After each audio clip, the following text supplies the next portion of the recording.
Good morning. I am Father Charles Lackowitzer, moderator of the Curia, that is Chief of Staff for the Office of Archbishop. Thank you for coming here today. For the last 9 months, the faithful throughout our parishes have been praying for a new Archbishop. Today, our prayers have been answered. It is with a lot of joy, great privilege, and gratitude to God and to Pope Francis that I introduce to you the next Archbishop of the Archdiocese of St. Paul in Minneapolis, the Most Reverend Bernard A. Hebda.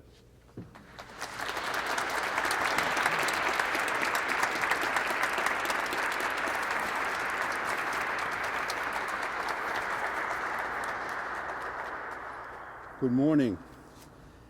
Thank you so much for coming. I'm particularly grateful for the kind words of Father Lackowitzer and for the presence of some representatives of our presbyterate, of the College of Consultors, the Archdiocesan Corporate Board, and the Archdiocesan Finance Council. Those leaders, along with the staff of this archdiocese, have done an exceptional job in this sede vacante period, and they honor me by their presence. The suddenness of the announcement has sadly found Bishop Cousins out of the diocese, and his presence is missed this morning. I am grateful that he has assured me by text that he offered Mass for the Archdiocese this morning at St. Peter's in Rome. I found it significant that he offered Mass for the Archdiocese and not for me. I'm particularly delighted to welcome you into this incredibly beautiful cathedral. I'm pretty sure that Masquerade designed it to remind us that we're involved in something much bigger than any one of us. I was particularly delighted that the conference was set for here because it reminds me that today's appointment is about something far more spiritual than administrative. If you are wondering whether I'm surprised to be standing before you today as Archbishop-Designate of the Archdiocese of St. Paul in Minneapolis, the answer is a resounding yes. And yet I can assure you that I am truly thrilled to have been chosen for this service. When I arrived at the airport on Tuesday morning, I had no idea that I would be leaving the Twin Cities as Archbishop-Designate or standing before you this morning. I would have brought a better suit and made sure that I had a haircut. I am humbled once again by Pope Francis's confidence in me in calling me to this local church, which has been so influential and important in the upper Midwest. I am particularly grateful that he afforded me the opportunity to ease into this position by naming me Apostolic Administrator last June. It has been a great blessing in allowing me to get to know many of you and to have had an up-close experience of the vitality of this local church, as well as a taste of those challenges that have molded its recent history. I pray that in responding to those challenges, I will be able to be a shepherd who imitates the one who came to serve rather than to be served, as we will remember at this evening's Mass of the Lord's Supper, which I will celebrate here in this magnificent cathedral. I am aware that there is still much work to be done. I find great hope in the sacred Triduum that we begin this day, which reminds us that we have a God who can bring Easter victory even out of the ignominy of the cross. As our archdiocesan patron, St. Paul, wrote to the Philippians, we can truly do all things through Christ who gives us strength. I am grateful that the Lord has so consistently blessed this archdiocese with talented and generous laborers. It will be an honor to serve on a permanent basis with Bishop Andrew Cousins and with the priests, deacons, consecrated women and men, and laity of this local church. In the course of these past 9 months, I have already been privileged to witness their deep faith and their commitment to Christ's church, his people, and the Eucharist. Their resilience and perseverance continues to inspire me. While there are obvious differences between the Church of St. Paul in Minneapolis and the Church of Newark, or for that matter, the Church of Gaylord, I am hoping that some of what I've learned about being a shepherd will translate to these local circumstances, given that the deepest longings of the human heart are universal and timeless. Whether in St. Paul or Hoboken, Pine Island or Hackensack, it is Jesus and only Jesus who can satisfy those longings. Thank you for your presence here this morning.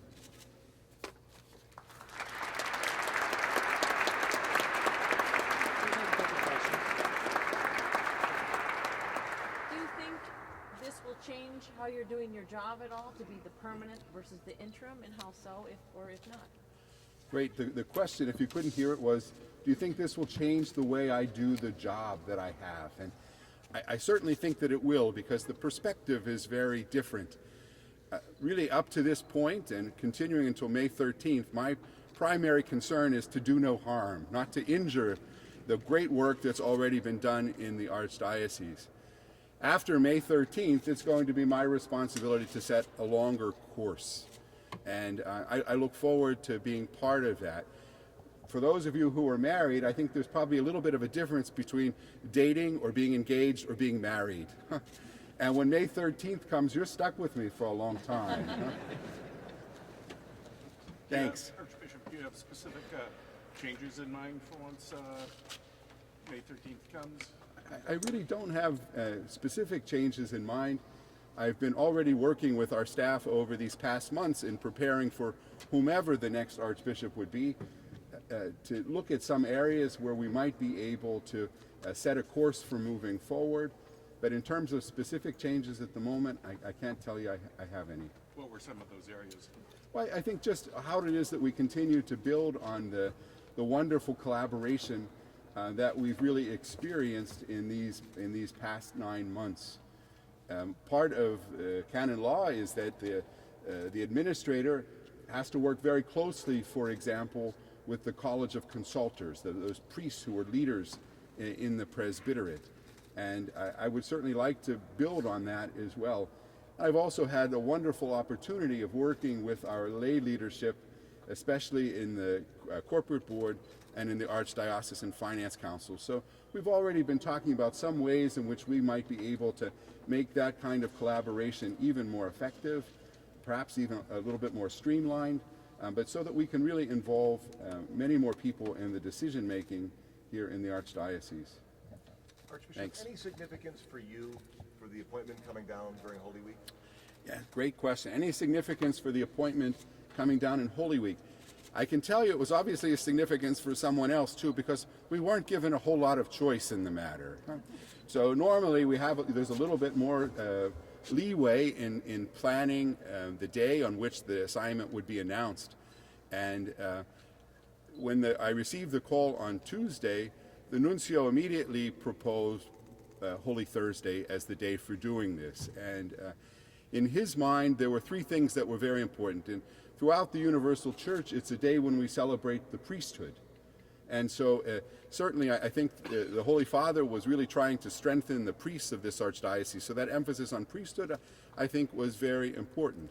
It's also the day when we as Catholics celebrate the Eucharist, which is that sacrament of communion, a community in our lives.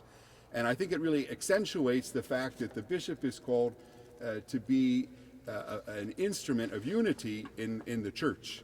And so I think that certainly is significant for this day, most especially in Holy Week, on Holy Thursday. And then also this evening, part of our ritual on Holy Thursday is always the washing of the feet.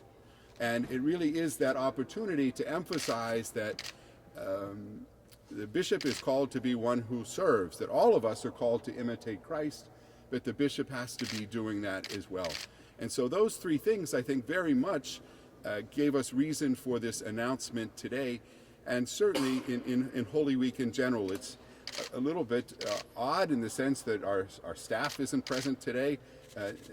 Many of them are here out of the kindness of their hearts, but not because they're getting paid for it. And so that's a little bit unusual, and many of us are really looking at these days as being days of prayer, and I apologize that this disrupts that somewhat. But it also gives us that opportunity to have that spiritual emphasis in looking at how it is that the Holy Father has approached our church and has shown his closeness to it. Thanks. One more question. Your Excellency, how do you see the status of the Archdiocese now, particularly with regard to the bankruptcy that's been ongoing? Yes, great question. How do I see the status of the Archdiocese, particularly in light of the bankruptcy that's going on? Let me answer the first part of that question first. I can tell you that I've been taking copious notes in the 9 months that I've been here on things that I would like to be able to introduce to the Archdiocese of Newark, because I've seen so many positive things that are going on here. I really am grateful for the great work that's been done before I ever arrived, to really have a structure and a church that is focused on Christ and on the work that we're committed to doing, the religious work, the spiritual work that we're called to do.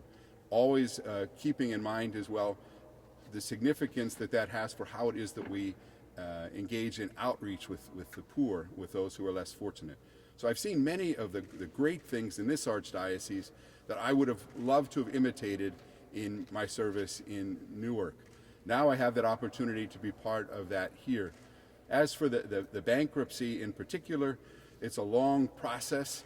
Everybody tells me we have to be ready for a marathon rather than for a sprint, and we're experiencing that for sure.